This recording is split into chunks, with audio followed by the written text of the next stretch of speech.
Tracking and ability grouping in K through 12 education. Tracking and ability grouping are two scheduling models that allow students of similar abilities to be placed together by class, group, or school in an effort to receive a differentiated education matched with the student's current abilities.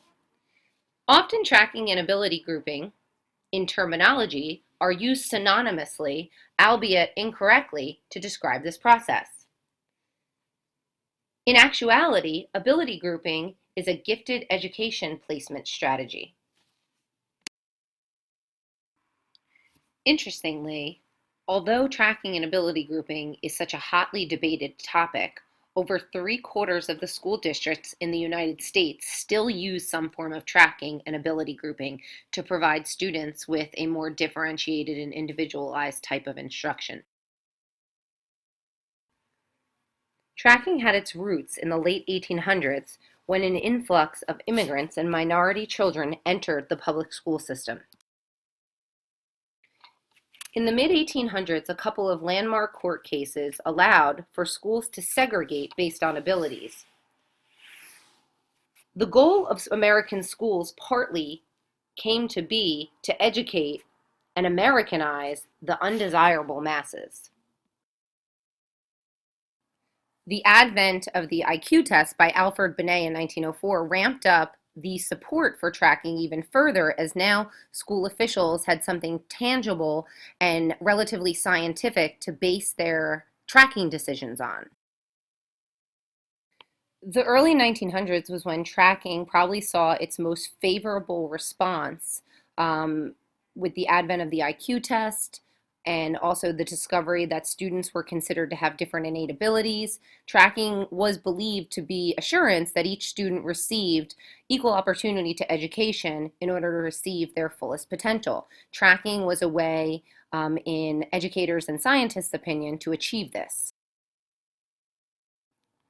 The 1930s to 1950s, there was actually a decrease in tracking because research began to prove that there was little or no achievement gains from implementing this practice, and that it could actually have negative impacts on students that were in the lower tracks.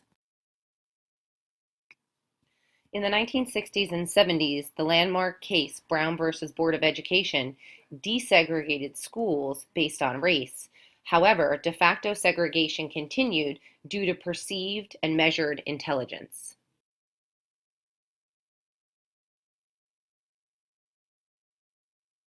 As was stated previously, there is a mixed body of research in regards to support for tracking and ability grouping. I'm first going to start with the support side. Advocates for tracking believe that tracking permits teachers to better modify instruction to meet student-specific abilities because it narrows the spectrum of needs within a given classroom.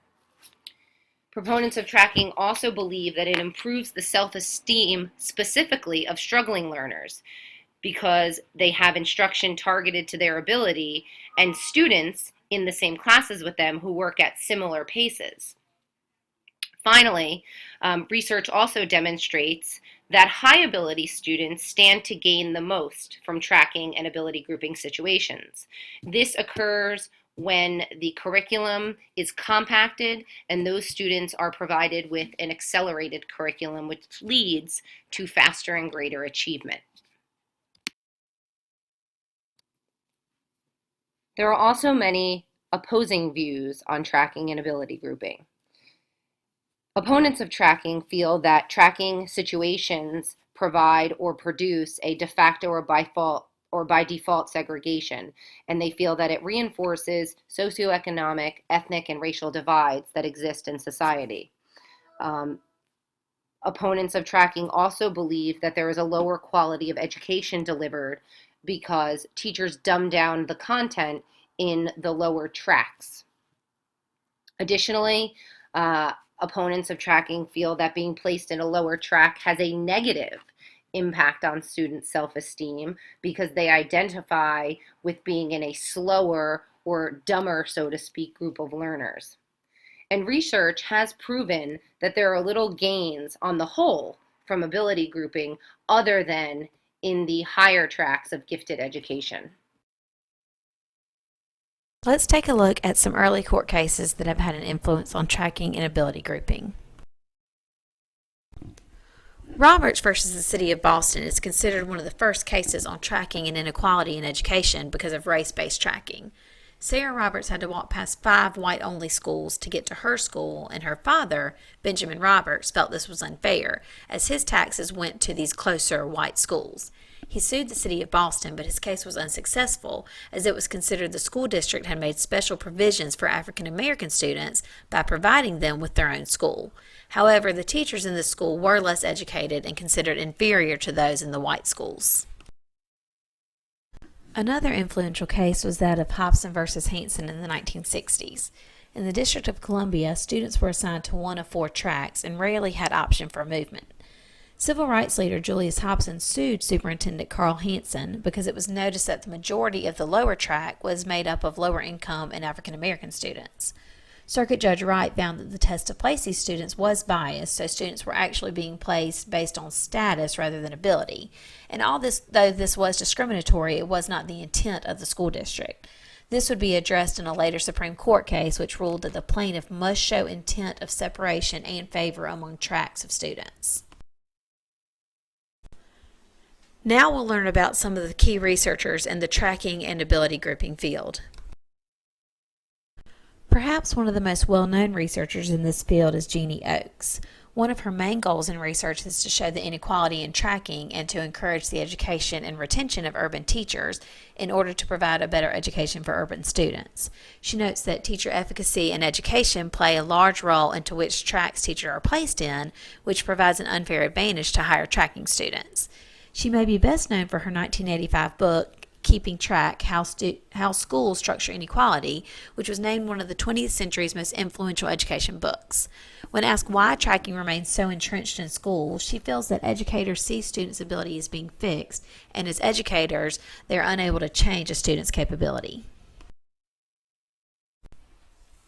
Another researcher in this field is Robert Slavin, and while he opposes tracking, he is a proponent of ability grouping, especially when students are grouped based on ability as opposed to age. He's found this particularly successful when students are in a heterogeneously grouped class, but within that class they are grouped by ability for certain subjects. He's found that their achievement is higher in those subjects.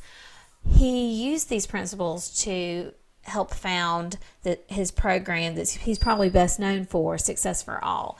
And this is a reading program where students are grouped by ability as opposed to age, and they are really taught so that they can be successful. He created this program out of frustration with the educational system, and he feels like no matter what students bring to the table, whatever their educational background or home background may be, that they should be provided with high quality instruction. Tom Lovelace is the last researcher we'll look at, and a lot of his studies focus on combining and analyzing other people's studies of tracking and ability grouping. And he really looks at the trends within the research. And one thing that he does is encourages teachers and researchers to continue the study and questioning of tracking and ability grouping. And he has really looked at the resurgence of ability grouping that was mentioned earlier in this presentation, and looks for reasonings behind this through teacher surveys and teacher data. One of the things that he also does is he looks at achievement test scores and reports trends among these.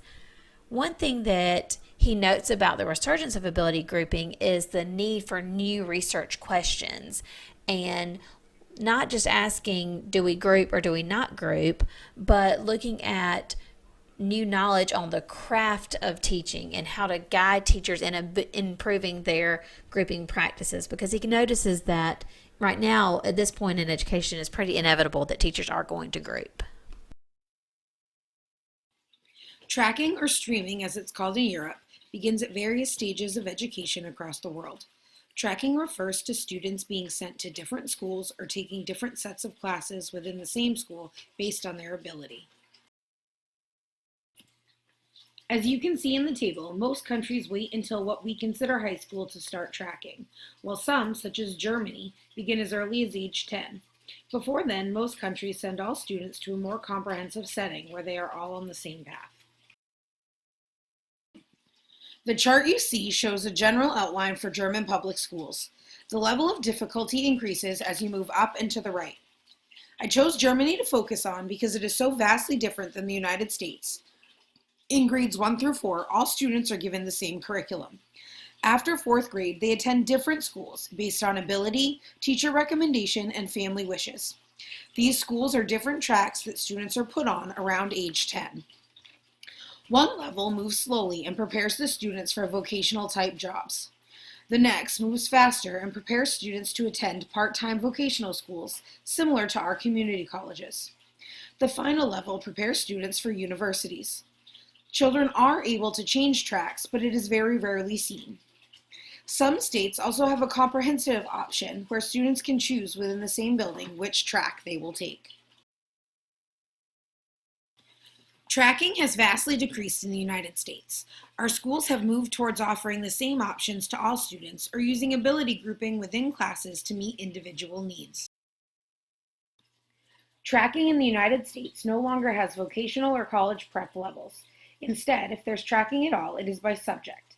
It usually begins in 8th or 9th grade and is most often seen in math, but can happen in any subject. Some schools require certain grades or test scores to take AP or honors level classes over a regular offering of the same course. Students can be at different levels in different subject areas at the same time. Ability grouping happens within a classroom or course. Starting in early elementary school with reading groups, students are matched up by ability to get similar instruction. While the teacher works with one group, others are doing tasks to practice skills. Within a class, the curriculum is the same, but some students may move at a faster pace and do enrichment activities while their peers finish up. The groups can change over time as the needs of students change. As grade level increases, reading groups lessen and math grouping begins to be seen. Some high schools are even starting to use this within their courses to move away from tracking and to give all students equal access to the higher level curriculum.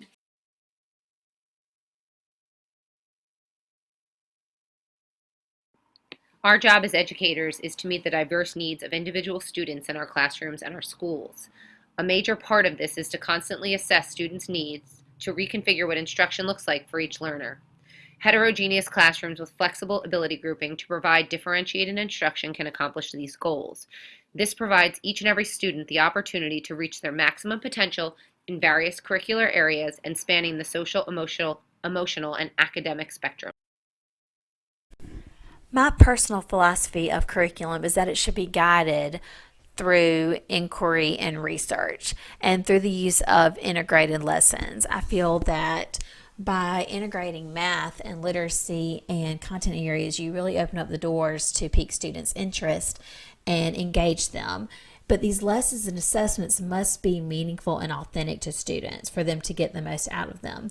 I feel that students need to be met academically, socially, and emotionally by the teacher at whatever level they're at. And teachers can do this by using the workshop model, by presenting a mini lesson, giving students an opportunity to practice independently, and this time the teachers can confer with them, and then students can share their learning and reflect on what they've done. I am an advocate for ability grouping. As long as those groups are flexible and constantly monitored and students are constantly evaluated, they can get the most out of this time. The purpose of education is to prepare our children for their futures. As a teacher, it is my job to find out what my students need so that they can be successful. I believe that all students can learn if their needs are met, and getting to know those needs is the first priority. I will share exciting news, attend sporting events, ask their opinions, and check in with my kids often. As I learn what my students need, I will group them in order to provide each one with the best instruction. Groups may meet the same targets in different ways or move ahead if they master content early. Ongoing assessment is necessary to ensure that the current methods are working and that all students are making progress. Flexibility is also important for when changes need to be made to ensure success. Finally, high expectations will be had of all children. They will reach as high as I tell them they can go, so I will show them that with the right amount of effort, they can reach the moon.